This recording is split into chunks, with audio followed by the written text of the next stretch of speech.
cima de um texto muito conhecido: o presente é a hora. Por que o presente é a hora? Nós vamos nos basear no texto do Evangelho segundo escreveu João, no capítulo 4, versículo 23 e 24, onde a Escritura, ela trata ali da história do encontro de Jesus com a mulher samaritana. Eu não vou entrar no contexto da palavra, porque vocês conhecem. Começa ali Jesus dialogando com aquela mulher no poço de Jacó, e o diálogo vai se desenvolvendo. Claro que tudo que Jesus está fazendo é para produzir ensino de vida para nós. Até mesmo ele ficar sozinho, há 2000 anos atrás, o Cristo ficar sozinho com uma mulher, na hora do meio-dia, junto a um poço, é significativo. Talvez para nós, uma sociedade mais avançada, mais liberal, uma sociedade que já alcançou várias conquistas nos direitos humanos, talvez não reflita tanto assim no primeiro olhar daquele que vai ler a Escritura. Mas qual o valor de uma mulher há 2000 anos atrás? O machismo imperava. A mulher não tinha direito nem de participar de certas reuniões religiosas. Ela não tinha. Dentro da nação de Israel, um homem falar com uma mulher sozinho não podia. Dentro de Samaria não era muito diferente. Os samaritanos, eles se diferenciavam dos judeus por uma questão. Eles seguiam o Pentateuco, que era a lei de Moisés, assim como os judeus seguiam o Pentateuco, que era a lei de Moisés. Mas eles não seguiam as palavras dos profetas, não seguiam os samaritanos, e por isso eram muito discriminados.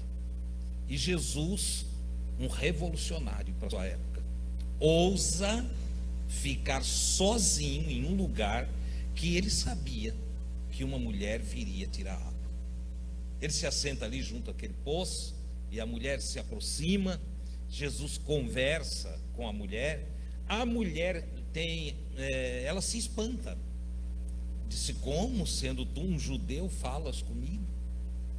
Primeiro que havia as questões religiosas, havia, como eu disse, a questão política, enfim, envolvia muitas coisas. E o preconceito de um homem conversar com uma mulher, sozinho, e ainda não sendo da sua nação. Ele judeu, ela samaritana. Isso fora todas as outras disputas que envolviam as duas partes, desde a escolha de um monte para adorar. Que os judeus, o lugar onde Deus se manifesta, o lugar onde Deus realiza a sua obra, manifesta a sua glória, e com quem Ele está, é conosco. Jeová é o nosso Deus, e Ele se manifesta no nosso templo, no Monte Sião. Ao passo que os samaritanos, coisa nenhuma. O lugar em que Deus se manifesta é em Gerezim. Gerezim também tem um monte, e Samaria também tem um monte, o Monte Gerezim, e aqui está o nosso templo, e Deus se manifesta aqui. Então essa disputa que nós conhecemos muito bem, que é a disputa religiosa, a discussão religiosa, o papo religioso, tão nojento, tão discriminatório, tão sem sentido espiritual. É incrível, porque a religião, a princípio, é o chamado para a espiritualidade, parece a escada da espiritualidade, mas não, ela se torna a barreira para a espiritualidade. Onde encontrar um homem extremamente religioso, aí vai encontrar um preconceituoso, aí vai encontrar alguém que discrimina o outro. É aquele tal negócio: Jesus é nosso, Jesus não é do outro ali. Jesus está aqui, ele não está no catolicismo, ele não está na Batista, ele está na Assembleia, ele não está na Assembleia, ele está na Deus é Amor, e assim sucessivamente. É a discussão tola de quem não tem a consciência crística, de quem não adquire a consciência crística, porque quem adquirir a consciência crística vai acabar entendendo que o Cristo de Deus é de todos. Deus amou a Igreja Assembleia de Deus de tal maneira que deu o seu Filho. É assim? Não, né? Deus amou, a Deus é amor, de tal maneira que deu o seu filho. Foi assim, não? Deus amou o catolicismo de tal maneira que deu o seu filho. Não. Como é que é o texto? Deus amou o mundo de tal maneira que deu o seu filho. Quando diz Deus amou o mundo, é inclusivo, não tem exceção, não escapa ninguém, do mais bonzinho aos nossos olhos até o mais terrível aos nossos olhos, do mais aparentemente manso até o aparentemente mais ruim dos homens. Deus amou. Deus amou, é a todos. Então não tem barreira, não tem nenhum impedimento para o amor de Deus. E é isso que Jesus vai fazer em Samaria. Ele se assenta e fica aguardando alguém que, para a época, era mulher discriminada. Sendo mulher, tinha uma vida complicada, tinha passado por 5 maridos e estava vivendo naquele momento com o marido de outra. Imagina, por que uma mulher sai de casa ao meio-dia para ir buscar água na fonte, quando todas as mulheres de bem já tinham ido bem cedinho, para adiantar o almoço do marido, para fazer os trabalhos da casa, para quando o marido viesse do trabalho ao meio-dia, estava tudo prontinho, porque essa era a visão de uma mulher de bem. Você entendeu? Servir o seu marido. Mas essa não, ela vai buscar água ao meio-dia. Ela vai buscar água ao meio-dia. Penso eu, aí digo eu, não o Senhor, digo eu, não a literatura bíblica, digo eu, não nenhum outro escritor que eu tenha lido, mas penso eu, me dou o direito de pensar que ela foi ao meio-dia porque ela não podia se encontrar com as outras. Afinal, ela era mulher de 5 homens e estava vivendo com o 6º homem, e o homem com quem ela estava vivendo não era marido dela, era marido de outra. E imagina o comentário que se fazia dela naquela aldeia, naquela cidadezinha, uma aldeia, entende? Há 2000 anos atrás todo mundo a conhecia. A mulherada queriam mais pegar ela de pau, apedrejar, entendeu? Então ela vai ao meio-dia, quando não tem mulher nenhuma lá no poço, quando todas as mulheres consideradas mulheres de bem estão servindo o marido em casa, meio-dia. Mas ela nesse dia tem uma surpresa, está assentado na borda do poço um homem que, diferente de todos os outros homens, não discrimina, não fala mal, não aponta o dedo, não tem preconceito, está nem aí para a religião, não é religioso. Aliás, a religião tem expulsado ele de dentro de seus templos. Ele foi expulso da sinagoga em Nazaré, entendeu? Então está ali um homem totalmente inovador, revolucionário, de uma visão incrível, cheio de amor. Era a figura do próprio Deus. Se teve alguém que foi imagem e semelhança de Deus, estava ali assentado naquele poço, o homem chamado Jesus. A mulher leva um susto, porque ele pede um pouquinho d'água. Se dá uma aguinha aí, não consegue. E ela já assustou-se, porque qual é a questão? Como sendo tu um judeu, vem pedir a mim, mulher samaritana, água? Tu tá fora da casinha? Ela se assustou. Sabe, quando a gente não tem preconceito com alguém, essa pessoa se assusta com a gente. Para o teu carro, dá uma carona para uma mulher, entende? Conhecida tua, esposa do teu amigo, filha do teu amigo. Ela está lá na parada de ônibus e você para o carro e diz: está indo lá para casa? Eu te levo. Ela leva um susto. Por quê? Preconceituosamente, um homem não pode ter um encontro, um relacionamento, dar uma carona, fazer o bem para uma mulher. Porque a maldade dos outros homens interpreta que ali está havendo alguma coisa errada. Entendeu? Errado é deixar a irmã lá na chuva, se molhando toda para pegar uma gripe, um resfriado. Entendeu? Em nome do preconceito. Mas é isso, pastores ensinaram isso. Olha, crente não dá carona, não fica sozinho com mulher. Jesus ficou sozinho com mulher várias vezes. Os apóstolos ficaram sozinhos com mulheres várias vezes.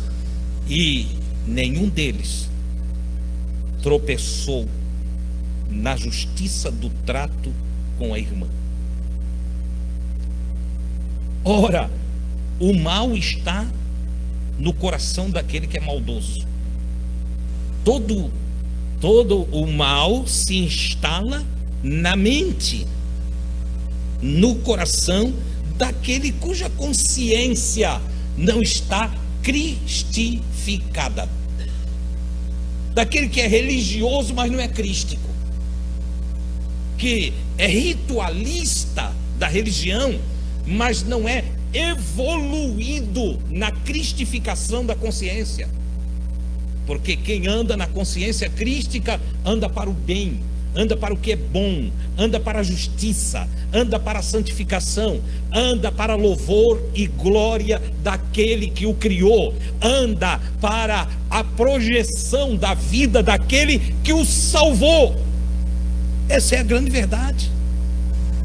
Qualquer coisa fora disso é puro ritualismo, performance, é amostragem, é falsificação, é hipocrisia, é máscara, é fachada, é ser pouco caiado. Mas aqueles cuja consciência e nas profundezas do ser estão iluminados, doutrinados, orientados por Cristo, formaram uma consciência diferente. Eles já não são mais de baixo, eles são de cima.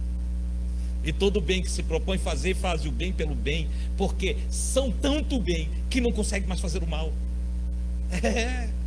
Um homem, um marido com consciência crística jamais trai a sua mulher. Ah, mas eu conheço um pastor que traiu, eu também conheço vários. Ele era pastor, mas ele não tinha consciência crística. Essa é a verdade, aqui se diferencia. Ser um homem crístico é ser um homem que não faz pacto com a injustiça, não faz pacto com a mentira, não faz pacto com nenhum tipo de mal ou de maldade. Não. Adquirir a consciência crística não é andar com um zelo demasiado para não pecar. É simplesmente andar na leveza de quem não peca. Bom, mas irmão Adilson, quem que não peca? O João disse que aquele que tem a consciência crística não peca. Os nascidos de Deus não pecam. Está aqui. Do que o João está falando? Da projeção consciente, da maquinação dos pensamentos. Um homem crístico vigia a sua mente. E na vigilância da sua mente, ele não deixa produzir dentro de si nenhuma maquinação de mal que o leva à prática da maldade. Qualquer suspeita de mal num homem de consciência crística é rechaçada, é anulada, é parada em o nome de Jesus já na sua mente. Ele não deixa desenvolver, ele não deixa crescer. Para ele Jesus já veio. Entenda o que eu vou falar. Ele não espera mais Jesus voltar no sentido físico, natural da palavra. Para ele Jesus já veio. Jesus já está nele. Jesus já faz, é o centro da sua vida. Ele é cristocêntrico. Jesus já habita o seu coração. Jesus já inundou de águas vivas todas as correntes de vida dentro dele. Oh, glória a Deus. Ele é puro, ele é santo, ele é limpo. Consequentemente, o que brota dali é bom. O que brota dali é extraordinário. É assim que é ser um cristão. Qualquer outra coisa que se fala por aí é bobagem. Não tem nada a ver. Então, vamos lá. Jesus se assenta, olha para a mulher e trata a mulher como mulher. E trata a mulher como mulher. E o que é tratar uma mulher como mulher? É tratar a mulher de igual para igual. Não é olhar uma inferior. Não é olhar alguém que não está dentro do seu nível. Não é olhar para alguém e discriminá-la. Não, o homem é a cabeça, tu é o que o homem quer. Não. Se fôssemos usar dessa metáfora, então temos que dizer que ela é o pescoço. E quem vira a cabeça é o pescoço. Entendeu? Eu quero ver a cabeça virar sem o pescoço. Se o pescoço fizer greve, a cabeça não se mexe mais. Então você que acha que a mulher, entende? Você é o cabeça ou o cabeção, né? Tem uns que são cabeção, entendeu? E acha que a mulher tem que se submeter a tudo que ele quer, porque assim está escrito. Eles vão usar texto de Paulo e apontar coisas para a mulher se submeter às suas vontades. Mas a grande verdade é que Jesus quebra isso. Jesus, vocês não entenderam nada. Vocês não entenderam nada. Vocês não entenderam ainda o que é ser carne da minha carne, nem ossos dos meus ossos. Vocês não entenderam o que é ser chamada varoa, porque do varão foi tirada. Vocês não perceberam que cada palavra dessa põe em pé de igualdade homem e mulher? E que qualquer tipo de discriminação, ou de autoritarismo, ou de machismo, ou de feminismo, porque aqui também vem o outro lado da coisa. O movimento feminista que às vezes quer botar a mulher, agora tem que empoderar a mulher e deixar a mulher superior ao homem. Não, irmãos, não é nada disso, é tudo igual. Somos iguais, nos completamos, fizemos partes um do outro, saímos um do outro, dependemos um do outro. O homem não é sem a mulher não é sem o homem, e ponto final. E quem fez os dois foi Deus. Então respeite-se, amem-se. É isso que Jesus ensina junto ao poço de Jacó. Quando olha para a mulher, pede água, ignora todo o preconceito que a própria mulher carregava nela. Entendeu? E ele fica ali com ela. Vem os seus discípulos que tinham ido comprar pão. Quando chegam, vê ele conversando com a mulher e dão uma recuada. O texto de João capítulo 4 diz que eles se admiraram. Ele está conversando com uma mulher. Olha só, não é nada novo isso aí. Já é lá de trás. Ficaram admirados dele estar conversando com uma mulher. Ficaram por ali. Será que ele está cantando ela? Será que está buscando um relacionamento? Será que isso? Será que aquilo? E Jesus está tratando de coisas espirituais. Porque quem tem consciência crística trata das coisas que são de cima. Ele vai dizer mais lá na frente: vós sois de baixo, eu sou de cima. Oh, glória a Deus! Nós precisamos sair desse poço que fica para baixo e elevar a nossa consciência e alcançar as regiões celestes. Nós precisamos subir em todos os aspectos, nem que para isso tenhamos que crescer, amadurecer, desenvolvermos-nos na busca daquilo que é o bem maior, a consciência crística. Jesus tem um diálogo com ela conversa, ele pergunta se Jesus é profeta. Jesus não diz que é profeta coisa nenhuma, só conta a história da vida dela, e ela fica admirada, porque é engraçado como as pessoas se admiram quando alguém conta a vida delas. É uma necessidade de alguém contar a vida da gente, não é assim? Quer ver isso aqui lotar, é começar a contar a história de um e de outro, entendeu? Para mim é de uma idiotice sem tamanho. Eu não preciso que ninguém conte a minha vida, eu já conheço a minha vida. Mas tem pessoas que estão tão perdidas que nem se conhecem, e elas têm uma carência que alguém leia a mão e diga o seu próprio caminho, ou que alguém olhe nos olhos e fale: em nome do Senhor Jeová dos exércitos, assim diz eu. Assim dizer, você foi isso, aquilo, aquele outro, e o cara vai embora todo admirado. Achei uma pessoa que contou toda a minha vida. A samaritana falou isso de Jesus. Ela entra para a cidade e ela não diz assim, encontrei um sujeito que não tem preconceito, encontrei um sujeito que me valorizou, encontrei um sujeito que não considerou o fato de eu estar no sexto marido, encontrei um sujeito que não ligou para a minha religião, encontrei um sujeito que não entrou na discussão da geopolítica aqui da região. Eu encontrei um sujeito que simplesmente olhou para mim e me tratou como gente. Porque cristianismo é isso. Cristianismo não é religião. Quando eu falo de cristianismo aqui, eu estou falando da vida cristã. Eu não estou falando da vida religiosa como cristianismo. A religião cristã, não. Eu estou falando de cristianismo, é imitar Cristo. E ser um cristão de verdade é só olhar para o outro como o outro é, um ser humano.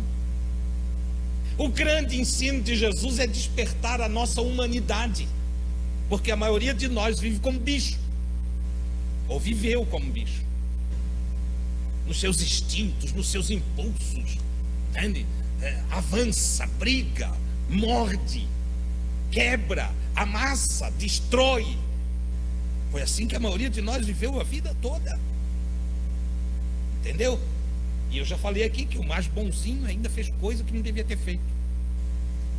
Ora, ser cristão nada mais é do que despertar em nós a nossa humanidade. É receber luz para nós não sermos como os animais, mas para nós dominarmos o animal que há em nós. Dominarmos os nossos impulsos, os nossos instintos, a ira, a raiva. Baixar o nosso tom de voz, levar ele para um nível agradável. Por isso os apóstolos falam, não haja entre vós gritaria, nada disso, entendeu? Não, calma, tranquilidade, despertando a humanidade numa luz divina, que é a colocação da revelação da mente crística em nós, até adquirirmos a consciência crística. A mulher vai para lá, ao invés de contar essas coisas, olha, encontrei um homem que não tem preconceito, que não discute política, que é maravilhoso, que olhou para mim como ser humano e que não me discriminou, e que, enfim, ela foi para dentro da cidade correndo tão alegre, e ela disse, achei um homem que contou toda a minha vida.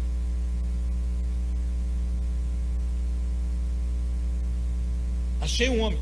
E é interessante, se você ler o texto, ela disse isso para os homens da cidade, lembram? É meio-dia. Onde estão as mulheres de bem?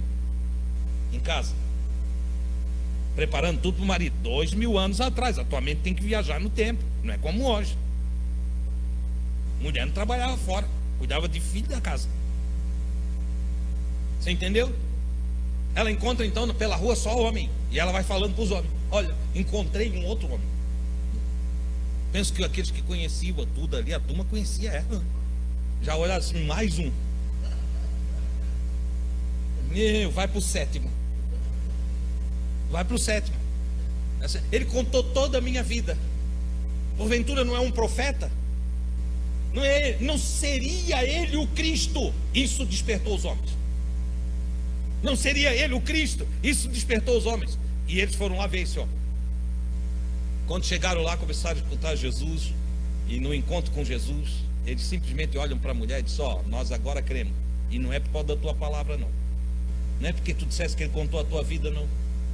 Nós agora cremos, porque nós mesmos estamos ouvindo ele.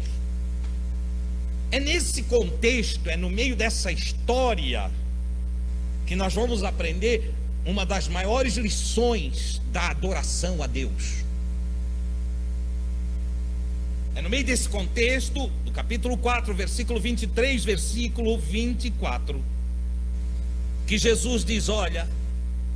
E aí eu vou deixar o diálogo com a mulher para lá, vou direto àquilo que é o suprassumo desse ensino, a consciência crística. Ele diz, mas a hora vem, e agora é. A hora vem, e agora é, Por isso a temática, o presente é a hora. O presente é a hora. As coisas não é para amanhã e nem são do ontem. Em relação à nossa comunhão com Deus, a hora é agora. A hora é agora, é já. Para Deus o meu passado já não conta mais, já foi. Não tem mais valor nenhum. A Escritura diz no livro de Ezequiel que se um homem for justo por toda a sua vida, mas hoje ele deixar a sua justiça, ele será condenado como ímpio. Aí, o tornar o homem injusto é o deixar a justiça. Deixou a justiça, tornou-se injusto, ímpio. Contudo, se um homem foi ímpio por toda a sua vida, foi injusto, fez tudo que era errado, mas se hoje ele ouve a palavra de Deus e ele determina no seu coração que vai mudar de vida, e ele resolve seguir a justiça, sabe o que está escrito? Diz o Senhor: eu me esquecerei de todos os seus pecados. Ele não vai lembrar do passado, ele vai apagar o passado e vai nascer uma nova criatura, e tudo que vai contar é daqui para diante. O agora é o que importa para Deus. É maravilhoso. O texto está ali. Alguém quer ler para mim? Leia lá, Cláudio.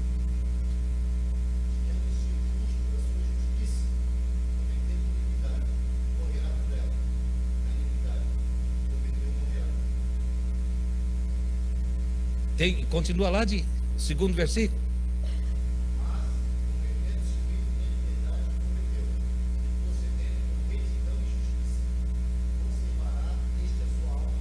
Oi. Por isso o presente é o agora. A grande dádiva do Senhor é esse momento aqui. Olha que coisa extraordinária. Para Deus, o ontem já foi, já era. O ainda há pouco não existe mais. Mas existe um tempo, um dia que se chama hoje.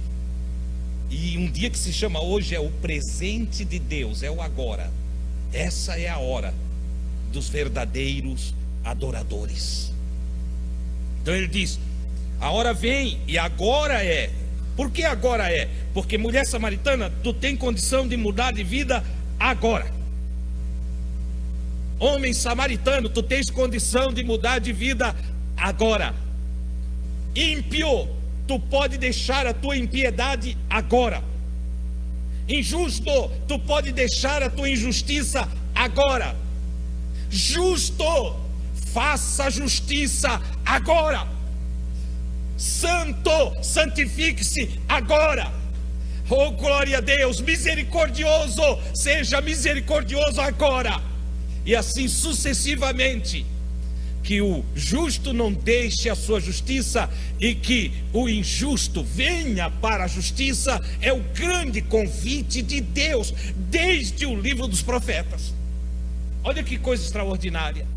Então, ele diz: e agora é em que os verdadeiros adoradores adorarão o Pai em espírito e em verdade. A hora presente é a hora dos verdadeiros adoradores. Interessante. Para cada palavra nós temos uma palavra antônima. Ao falar dos verdadeiros adoradores, Jesus está expondo, está revelando que existe adoradores mentirosos. Olha só, que existe adoradores falsos, que existe adoradores que não são reais. E eu parei para pensar, eu digo: mas como assim? Quem são os adoradores falsos? Quem são os adoradores que não são verdadeiros? E aí me veio, eu fui mergulhando na meditação e fui pensando nas performances religiosas. Por exemplo, Abel o primeiro homem a oferecer uma oferta ao Senhor. Erradamente nós chamamos de sacrifício. A tradução fez isso conosco. Mas na verdade, o Abel não ofereceu um sacrifício ao Senhor. O Abel ofereceu uma oferta ao Senhor. E ao oferecer uma oferta ao Senhor, ele estava só demonstrando a sua gratidão, a sua veneração por Deus, o seu amor para com Deus, a honra que ele queria dar a Deus. Ele não sabia o que fazer. Não existia uma lei, não existia um ritual pré-determinado para o Abel fazer. O Abel olha lá uma ovelhinha e diz: eu vou oferecer, essa ovelhinha eu quero oferecer para Deus. E ele vai lá. Eu já falei aqui do desejo do Abel fazer um churrasquinho para o Senhor, entendeu? Porque nada mais foi do que um churrasco que ele fez para Deus. Fez um churrasco para Deus. Essa é a grande verdade.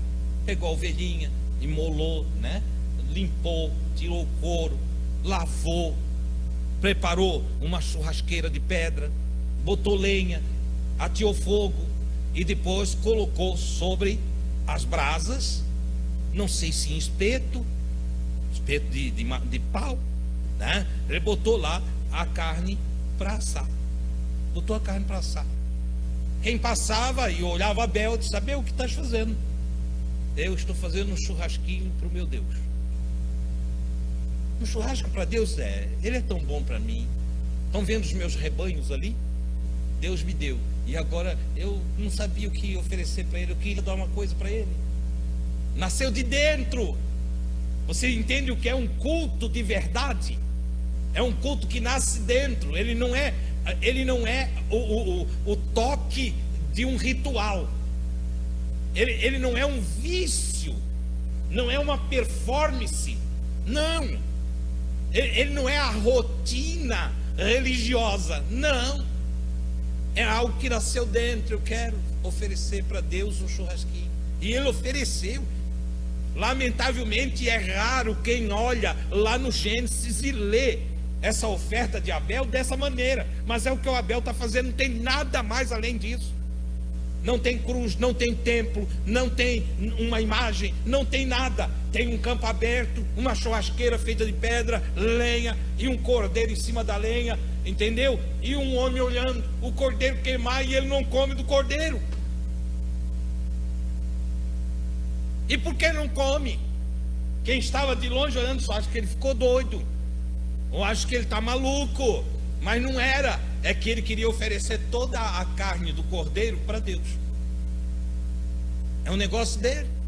Não tem um pastor cobrando dízimo. Não tem um pastor dizendo que ele tem que fazer a campanha não sei das quantas. Não tem um pastor dizendo para ele dar a oferta não sei do que. Não tem os 21 dias de Daniel. Não tem a fogueira santa. Não tem nada. E tudo era santo. Porque a santidade partia de dentro dele. Havia uma condição integral entre ele e o divino, entre a matéria e o espírito. Ele evolui sozinho a partir da sua consciência. Mas o Caim também quis fazer, porque o Caim viu que aquilo lá foi legal. O Caim olhou e disse: poxa, também houve uma manifestação lá que eu não sei qual foi. A Escritura não diz que, né? A Escritura não diz qual foi a manifestação, só diz que foi recebido a oferta de Abel. Foi recebida. Ora, para a Escritura trazer que foi recebida, então deve ter havido uma manifestação. Não sei se apareceu um personagem em pé perto do Abel, como na casa de Abraão. Não sei se surgiu alguém ali e cá de longe, entende? Não sei se lá no céu se formou uma nuvem, entende? Com dois braços, mostrando que estava aceitando e recebendo aquela fumaça. Não sei. O fato é que foi notório que Deus recebeu a oferta de Abel. Foi notório, porque o Caim olhou e disse: quero fazer também. E o Caim foi fazer, só que ele não tinha ovelhas, ele era o agricultor. E ele foi lá, pegou, né, fazer uma salada de legumes daquelas de primeira, entende? Com queijo coalho, e mais ovo, um frango à xadrez, né? Com amendoim e tudo mais. Eu sei que ele foi fazer para Deus também. E levou. Só que tinha um diferencial. O dele não era uma coisa que partiu dele. É porque ele viu o irmão se dar bem naquela espontaneidade. Ele viu o irmão se dar bem naquela condição. E aí, o que era uma oferta de gratidão, agora é uma oferta de inveja. Ah, ele orou 3 dias e recebeu. Eu vou orar 3 dias para receber também. Ah, ele subiu o monte e viu o monte todo brilhando. Sabe de uma coisa? Eu vou lá para o monte para ver se o monte brilha para mim também. Ah, ele fez uma campanha de 7 dias ou uma novena. Entendeu? E recebeu o que estava buscando. Sabe de uma coisa? Eu vou fazer também uma campanha de 7 dias. Vou me dedicar para eu receber também. Não adianta. Não adianta, porque os verdadeiros adoradores não caminham pelo caminho da cópia. Os verdadeiros adoradores não fazem nada porque o outro fez. Os verdadeiros adoradores carregam dentro de si a realidade da sua comunhão com Deus. Eles não são a cópia da cópia da cópia. Não. Eles são o resultado interno de uma consciência que primeiro se enxergou. Por que eu digo que primeiro se enxergou? Porque o pecador que vai pedir perdão é o pecador que primeiro se enxergou. Se eu estou errado, eu preciso mudar de vida. Eu tenho que tomar uma atitude na minha vida. Não é assim? E aí ele vai pedir perdão. Isso parte dele. Isso aqui não é porque o outro chegou e disse: ó, tu tens que pedir perdão. Senão, não. Aqueles que vão lá assim, pelo ritual de Caim, pedir perdão porque o irmão Adilson disse que tinha que pedir perdão. Eles vão lá, não sai perdoado não. Porque não há verdade no rito. Não há verdade nessa postura. E os verdadeiros adoradores, defini a palavra adoração aqui, aqueles que veneram, que respeitam, que honram, que amam a Deus de verdade, eles o fazem primeiro no seu espírito, na sua parte interna. Antes de eles trazer qualquer cordeiro para oferecer, eles fizeram uma lavagem da água pela palavra. Eles são mergulhados no espírito. Eles fazem uma viagem mental e aprofundam-se na consciência crística, iluminados pela palavra de Deus, o verbo divino.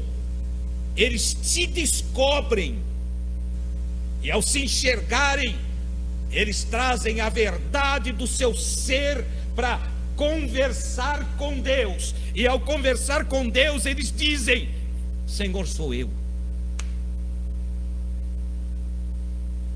E ao dizer sou eu, ou pronunciar o seu próprio nome na identificação do eu sou pequeno, do grande eu sou, o eterno, eles dizem por que estão ali. Jesus diz: os verdadeiros adoradores são assim. Eles adoram o Pai primeiro na imatéria, espírito, na imatéria. Tem nada a ver com a matéria.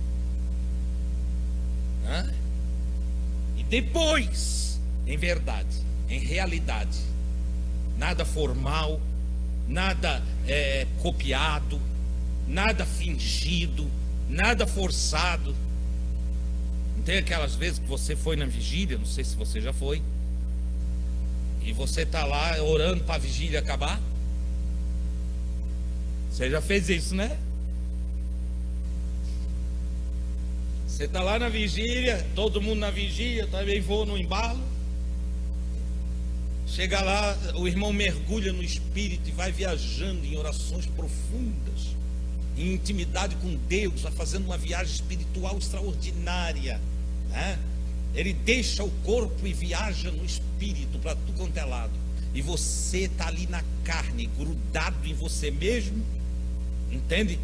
E começa, Jesus, faz ele voltar.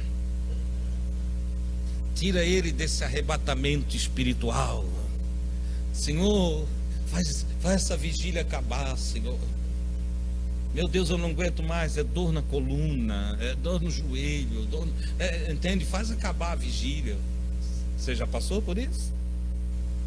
É a diferença entre um verdadeiro adorador e alguém que só foi no embalo da adoração. A diferença entre a performance e a realidade. O que Jesus está dizendo aqui, e que ele trouxe de ensino, e hoje é o 27º grau da consciência crística, não imite ninguém. Não faça nada porque o outro está fazendo. Deixe-se conduzir pelo seu espírito. Faça as coisas a partir da sua energia. Como a palavra espírito aqui traduzida vem da palavra pneuma, do grego. Deixa a tua energia te levar até Deus.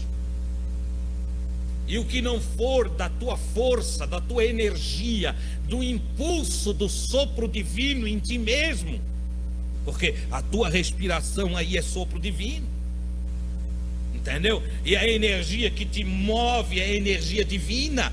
Nós somos espírito do espírito dele. Nós somos porções do seu espírito. Então, deixa o espírito, a força de Deus te impulsionar para ser um verdadeiro adorador. Oh, glória a Deus. Não tem valor para Deus aquilo que eu faço a partir da amostragem do outro. Não tem valor para Deus o culto de Caim. Para Deus o que tem valor é o culto de Abel, é o culto que vem de dentro, é a veneração que surge do interior, é o amor que parte não do medo do inferno, mas da alegria da comunhão com Deus. Oh, louvado seja o nome do Senhor.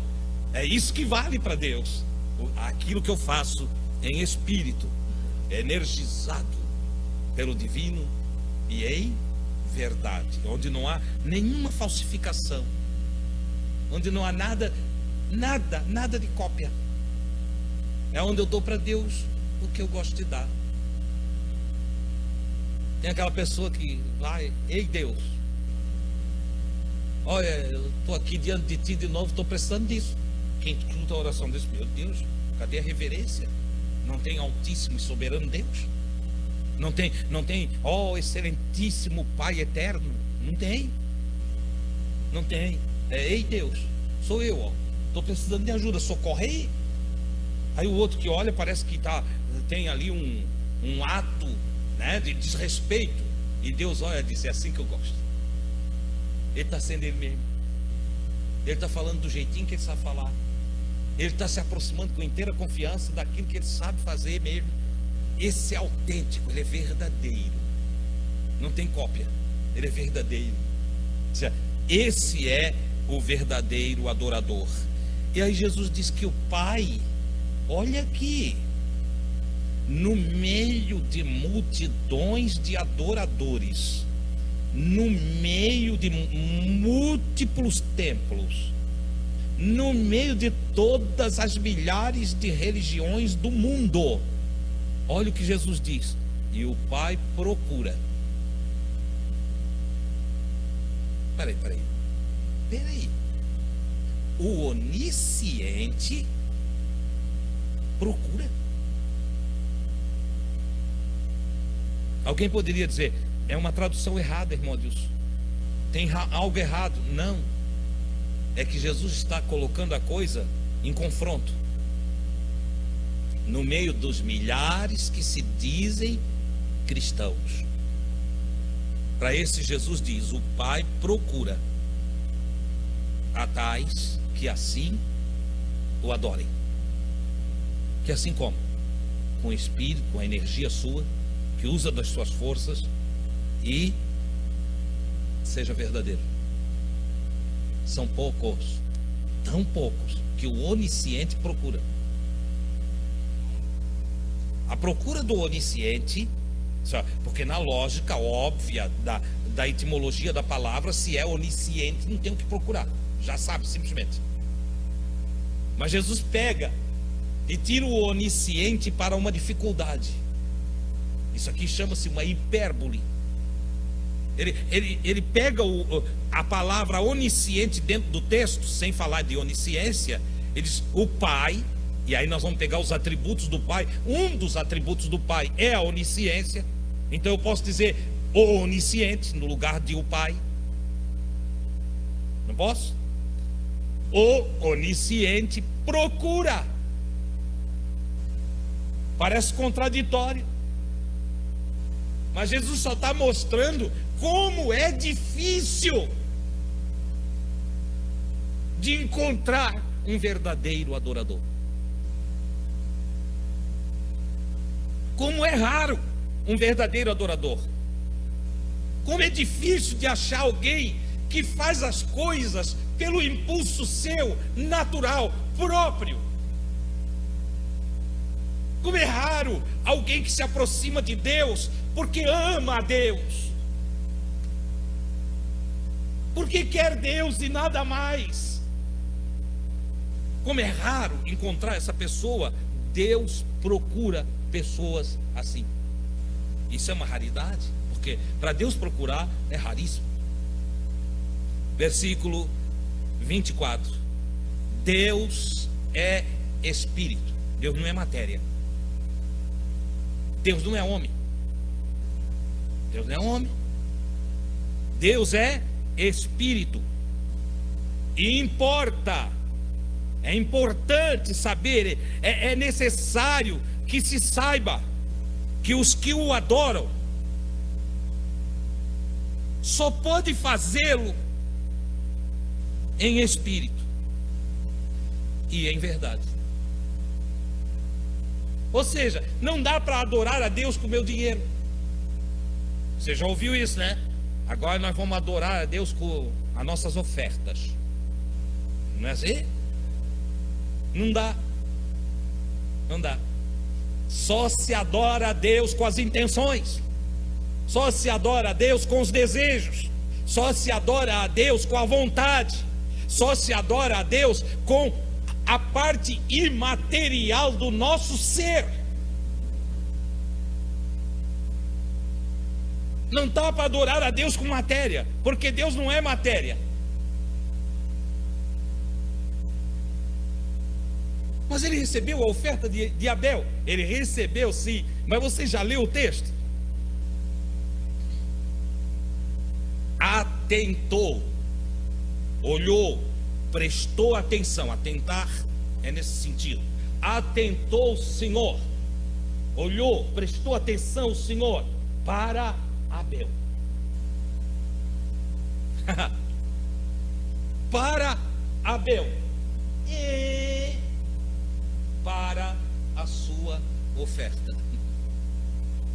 Primeiro ele olhou se o Abel era um verdadeiro adorador. Qual a intenção de Abel? O que o Abel quer? O que ele está fazendo? Atentou, prestou atenção, olhou, fixou o olhar. Deus em Abel. Abel.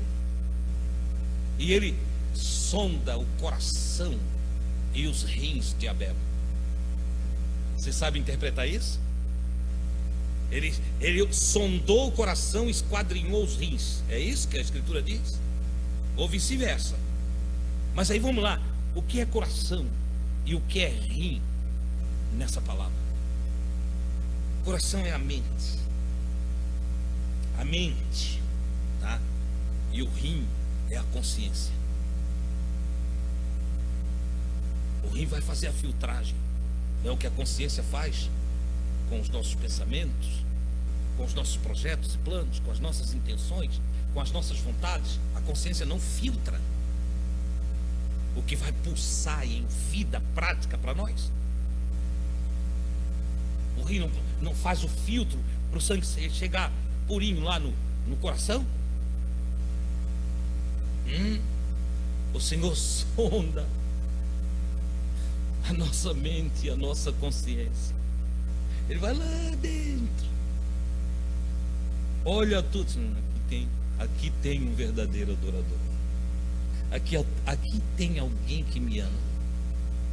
Aqui tem alguém cujas intenções é um encontro comigo. Aqui vai um homem, aqui vai uma mulher, cujo desejo mais profundo do ser, oh glória a Deus, é me ver sorrir, fazer Deus sorrir. Você já pensou nisso alguma vez? Aqui tem alguém que o conjunto de intenções, desejos, vontades está todo voltado para mim. Encontrei um homem, encontrei uma mulher cujos desejos não são materialistas, egocentristas. Encontrei uma pessoa para quem eu sou o grandíssimo galardão. Ele falou isso quando encontrou com Abraão. Disse: Abraão, olha o que diz o Senhor. Abraão, eu sou o Deus Todo-Poderoso, o teu grandíssimo galardão. Por que ele diz eu sou o teu grandíssimo galardão? Porque o Abraão não buscava outra coisa que não fosse ter Deus como sua recompensa. Aqui não tem matéria, aqui não tem corrida atrás do ouro, aqui não tem pedido de carro novo, aqui não tem casa nova. Aqui o que tem é um verdadeiro adorador. Oh, glórias ao nome do Senhor. Se eu não adquirir essa consciência, eu nunca vou me encontrar com Deus. Se eu vou no embalo dos materialistas, das buscas das coisas desta vida, ou se eu esperar em Deus só para as coisas desta vida, eu sou o mais miserável dos homens. Isso já escreveu Paulo, o apóstolo de Jesus. Não, eu quero é Deus. Deus é a minha recompensa. Louvado seja o nome do Senhor. É o meu prêmio maior. Aleluia. É aquele que satisfaz a minha alma, que dá descanso ao meu coração. Deus é a minha força, a minha vida. Nele eu estou seguro. É a fonte da minha paz. É os rios da minha alegria. Deus é a minha vida, Ele me eternizará. O Senhor é o meu Deus, nada me faltará. Oh, bendito é o nome do Senhor. Todo o restante não faz sentido. A consciência crística deve me levar a este ponto do grau mais alto da confiança, da esperança em Deus. Louvado seja o Senhor. Se eu for curado, eu amo. Se eu morrer, eu morrerei amando-o. Louvado seja o seu santo nome.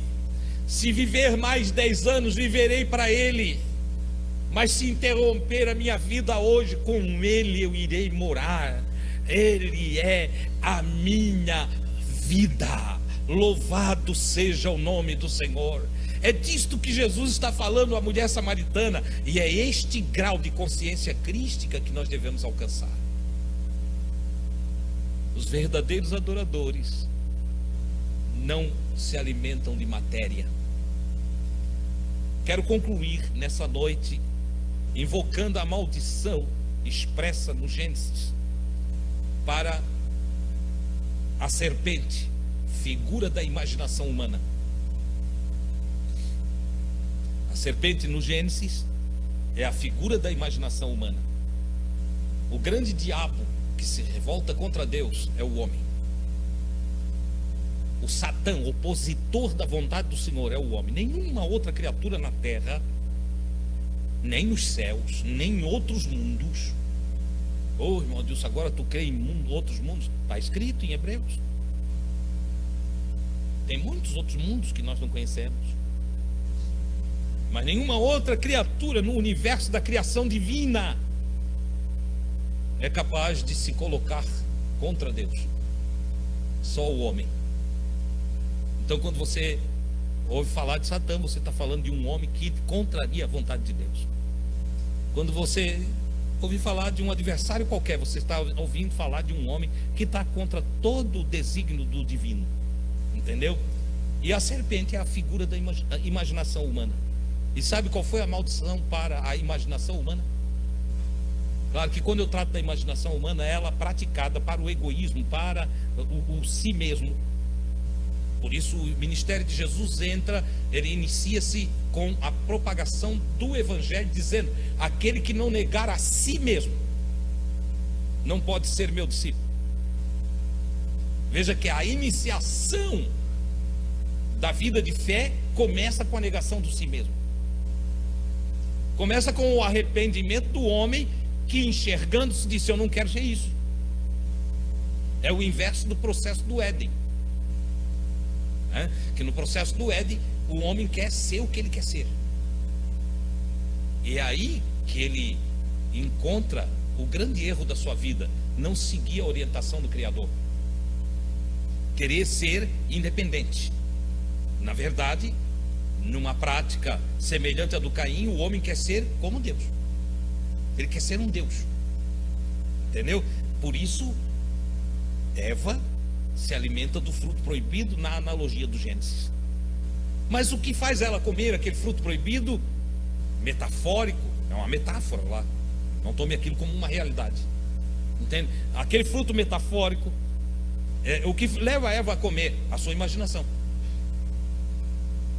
A discussão que existe é da imaginação dela com ela mesma. Entendeu? Mas se comer, seria como Deus.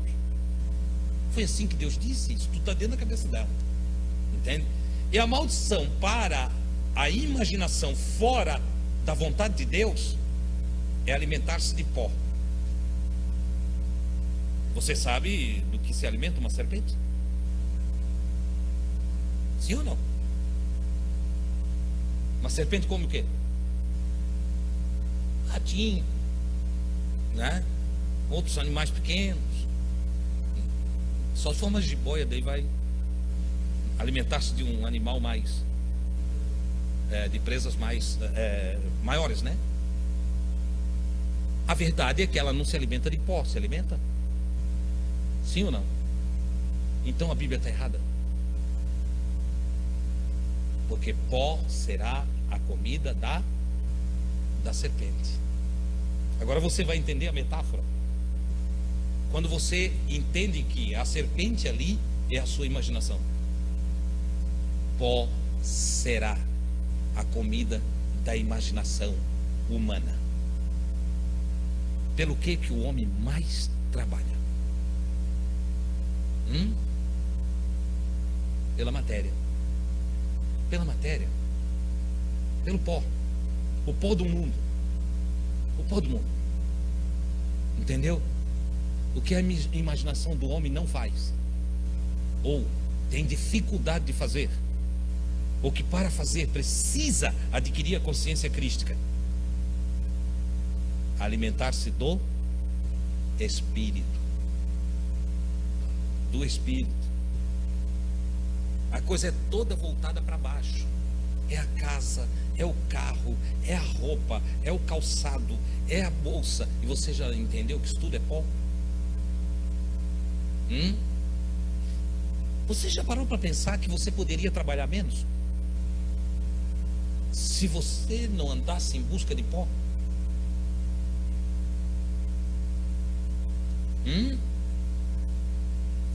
Você poderia suar menos, poderia ter menos trabalhos, poderia ter mais folga, mais lazer, poderia estar mais tempo com sua família. Mas a busca pelo pó, vou explicar melhor para você. Todo pó aqui expressado é os elementos que estão sobre a terra. A terra foi formada do quê? Livro de Jó. Quem é que ajuntou o pó em torrões, e os torrões um ao outro, até formar o globo terrestre? Nós estamos falando de pó cósmico. E disse Deus: haja a terra. Mas esse haja a terra foi imediato? Magia? Pá! Ou foram bilhões de anos juntando o pó um ao outro até formar torrões, como diz o livro de Jó? E depois dos torrões, um colando no outro e se formando a crosta terrestre. Você entende? E dali para cá, tudo. Ou você pensa mesmo que Deus pegou uma lama lá perto da Mesopotâmia, pegou uma laminha lá, um barrinho fresquinho, e levantou você e fez você? Porque Ele fez você do pó da terra. Foi assim? Pegou, amassou um pouquinho de terra lá. Por isso que tem um branco, outro amarelo, outro preto, outro... Ele pegou punhados de lama separada, é isso? Não. Quando fala que fez o homem do pó da terra, é uma linguagem pueril, uma linguagem empobrecida para falar de química. Para falar de química. E daí para frente, e daí para diante, da terra para diante, tudo que foi criado aqui nesse globo terrestre foi criado a partir da mesma química da terra. Da mesma. É por isso que diz que o homem foi criado do pó da terra, porque a química é a mesma. Para formar o globo, para formar a vegetação, para formar os peixes, as aves, os animais, está tudo dentro da mesma química. Só vai se alterando, dosando uma química a mais até chegar em nós. Temos percentual maior aí, vamos dizer. Entende? E quando ele diz então que pó será a comida da imaginação, ele está dizendo: a imaginação do homem vai pender para as coisas materiais. O homem vai se dedicar mais, ele vai acabar se dedicando, e isso é uma maldição. O homem vai se dedicar mais para a matéria e vai ter um véu sobre a sua espiritualidade. Vai ter dificuldade de entender a sua espiritualidade. Ele vai ter que fazer um caminho. Ele vai ter que fazer um caminho para entender a sua espiritualidade. E é neste sentido que Jesus diz: eu sou o caminho, a verdade e a vida. Quando ele diz eu sou, ele está falando de dentro. Ele está falando lá das profundezas do seu ser. Só eu vou descobrir a minha espiritualidade não no lado de fora. Não nas escadarias de Aparecida do Norte. Não na congregação do Padre Cícero. Não na congregação de Benihim. Não, eu não vou dentro da congregação do Silas Malafaia. Não é lá que eu vou me relacionar com Deus. A minha relação com Deus, ela se dá dentro de mim. Dentro de mim. Quando a minha imaginação deixa de ser maldita, terrena, materialista, egocentrista, quando a minha imaginação para de comer pó e eu passo a me alimentar da comida de Jesus. Ele não disse? A minha comida é fazer a vontade daquele que me enviou. Opa! Eis uma mente abençoada. Eis uma consciência que é pura luz. Eis um homem cuja imaginação não é terrena, não é maldita, cuja imaginação é a de um verdadeiro adorador. Ah, amados, Meu desejo em ensinar essas coisas para vocês não é levar vocês a admirar o irmão Adilson. Não preciso disso. Meu desejo não é 1 centavo de vocês, nenhumzinho. Já teve irmão que disse para mim: Adilson, não fala assim, porque daí ninguém ajuda com mais nada. Eu digo que eu não estou pedindo ajuda para ninguém. Não dependo da ajuda de ninguém, pela misericórdia de Deus, no que diz respeito à minha vida particular. Entendeu? Dependo da ajuda de todos vocês para ajudar outras pessoas que precisam mais do que nós, mas não para mim. Graças a Deus por isso.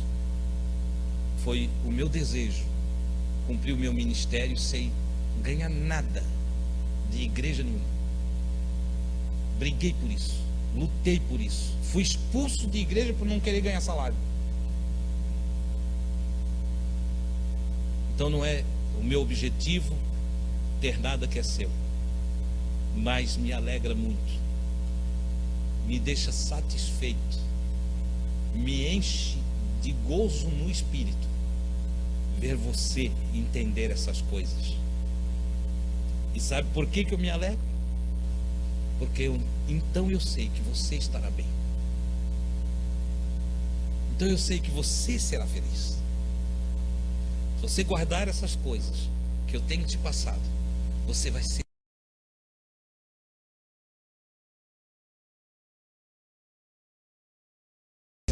periférica e um gozo central. Entendeu?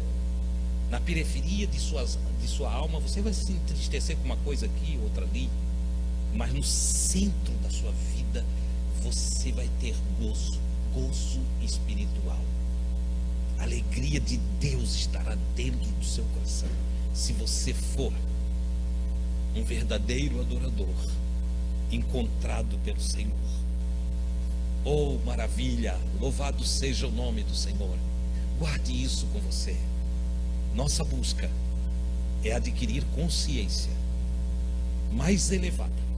Estamos no grau 27º e tem muito mais coisa boa por aí, ok? Não precisa ter medo de nada. Não tenha medo de nada, não. Eu penso que a maioria aqui, né, ou menos os que estão há tempo comigo aqui, já perderam todo o medo. Sobra algum medo ainda aí? Não tenha medo. Tenha paz. Tenha paz. Converse com as pessoas do que é bom. Fale para as pessoas o que você tem recebido. Conte para as pessoas: olha, eu tenho encontrado paz. Se é que você encontrou. Se você ainda não encontrou paz, então busque-a. Como diz Pedro, o apóstolo, procure a paz. Entende? Busque-a até encontrar. Entendeu? E aí, encontrando, preserve-a. Preserve. Mantenha a paz. Seja uma pessoa cheia de Deus. Cheia no bom sentido, que transborde Deus. Que Deus esteja presente em tuas lágrimas. Que Deus esteja presente em teus sorrisos. Que Deus esteja presente em tua mente. Que Deus esteja presente em teus gestos. Que Deus esteja presente em teu caminhar. Que Ele faça parte da tua vida. E que a tua vida seja a vida de Deus. Oh, aleluia! É isso que eu desejo para você. O meu ministério só faz sentido se você alcançar isso. Não deixa Jesus me levar daqui sem que você tenha alcançado. Me gratifique com o teu testemunho. Irmão Adilson, eu tenho alcançado. Mas não fala só para me agradar. Fala em espírito e em verdade. Oh, glória a Deus. Diga: ó, irmão Adilson, eu alcancei. Fique tranquilo, se Jesus te levar, vai ter um representante aqui na terra de tudo que tu tem falado. Louvado seja o nome do Senhor, porque esse é o sentido do nosso ministério. Todo o restante é pó. E pó é a comida da serpente. Nós não andamos pela serpente que come pó. Olha só o que eu vou te dizer nessa noite. Isso aqui é inspiração, tá? Não ensaiei não, tá tudo apagado aqui, ó. Entende? Pó é o alimento da imaginação sem Deus. Mas tem uma outra serpente. Você sabia? Tem uma serpente da vida. Uma serpente que cura. Uma serpente que ressuscita. Você sabia disso, não? Você já leu isso na Bíblia? Pouquinho, né? A maioria não lê Bíblia, não é verdade? Irmão Cláudio já leu. Jesus falou dela. Como Moisés levantou a serpente de metal no deserto. A serpente de metal no deserto levantada por Moisés era uma serpente diferente. É a serpente da imaginação de Deus. Deus mandou Moisés fazer ela. E ele levantou. E o povo estava morrendo por picada de serpentes ardentes. Essas serpentes ardentes eram serpentes voadoras. Elas saltavam e derrubavam o cavaleiro do seu cavalo. Olha só. E vários israelitas estavam morrendo. E o Moisés clamou a Deus. E Deus disse: Moisés, levanta uma serpente. Agora não é a serpente do Éden. Levanta uma serpente de metal. Bota numa haste, levanta ela lá. E todo aquele que olhar para ela vai ser curado. O veneno dessas serpentes ardentes não vão ter efeito sobre eles. E aqueles que estiver já quase morto, caindo, se alguém chegar e levantar a cabeça dele e virar para aquela serpente lá, esse vai se levantar curado também. Olha só, é a serpente da vida, é a serpente da misericórdia, é a imaginação de Deus abençoando homens rebeldes. Olha só que coisa extraordinária. E Jesus diz, e então ele se apresenta como a terceira serpente. Jesus. Oi, irmão, diz, mas para aí, serpente não é o diabo? Que diabo, o que? Serpente.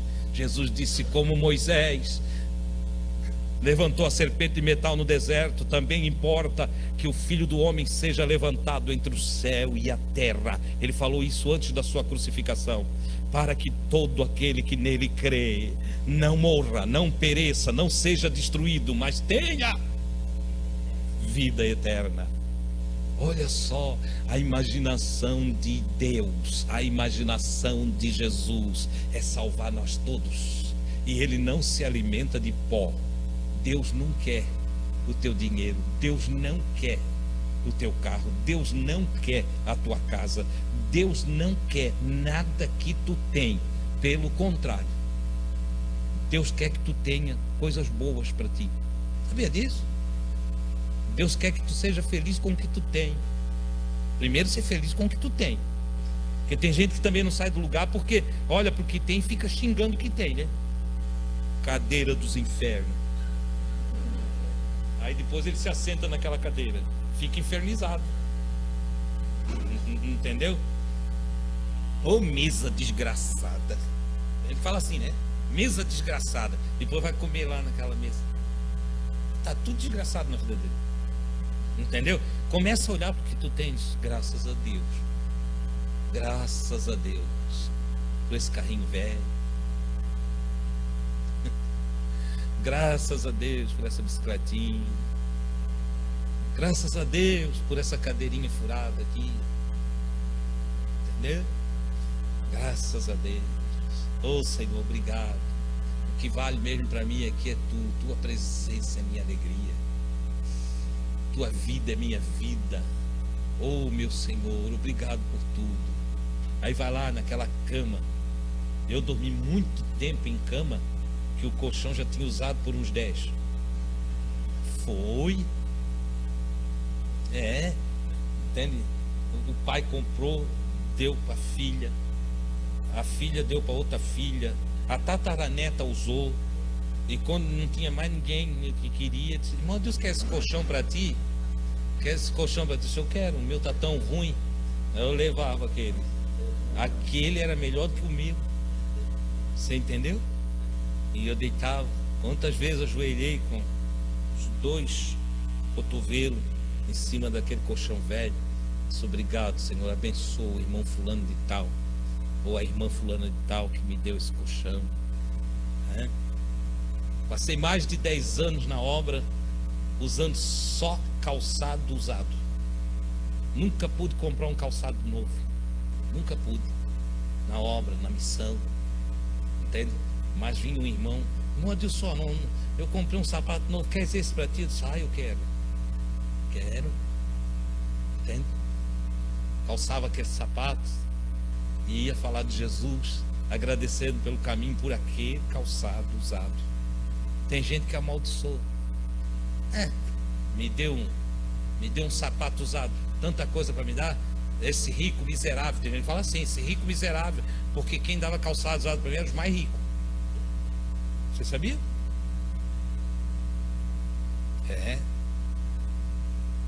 Mas chegou um dia que o último calçado furou embaixo. E eu dobrei o joelho lá na sala. Era a hora do meio-dia, aqui estava terminando o almoço. Eu fui na sala, olhei, vou orar um pouquinho. Dobrei o joelho.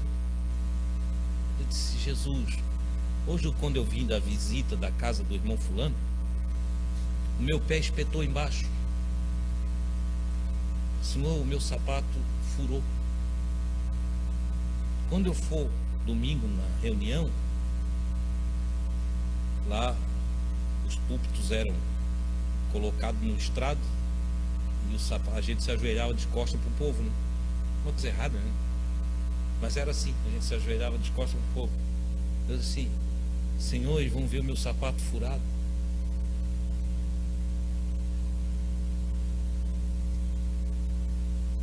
Dá um sapato novo para mim, Jesus. Você já pediu um sapato para Jesus? Se você for amigo dele, você não precisa ter medo, não. É uma necessidade. É uma necessidade. No dia seguinte,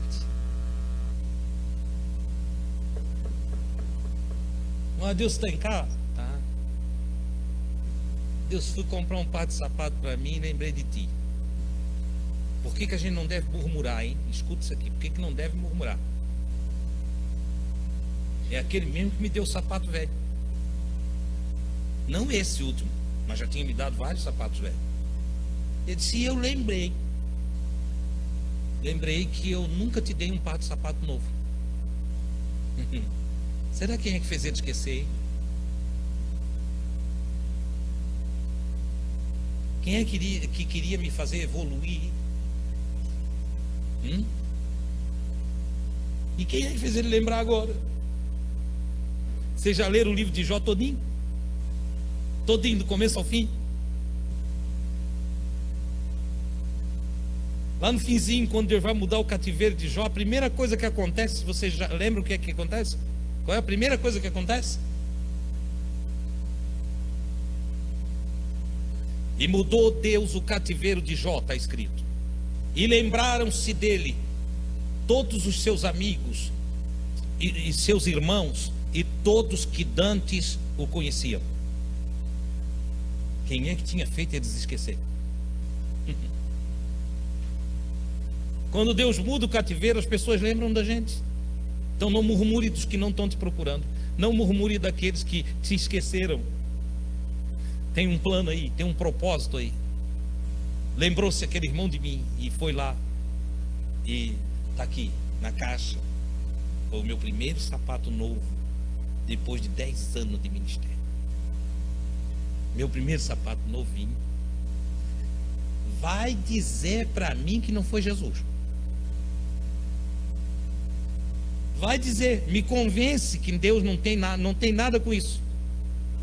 Você consegue? Foi Deus. Estava só me ensinando. Ele estava me mostrando que Ele pode me empobrecer e me enriquecer em um dia. Você sabia disso? Que as minhas riquezas não me dão segurança. E a minha pobreza não é o fim. Tudo está na mão do Senhor. Tudo está com Ele. Então confia no Senhor de todo o teu coração e o adore em espírito e em verdade. Vamos agradecer ao Pai.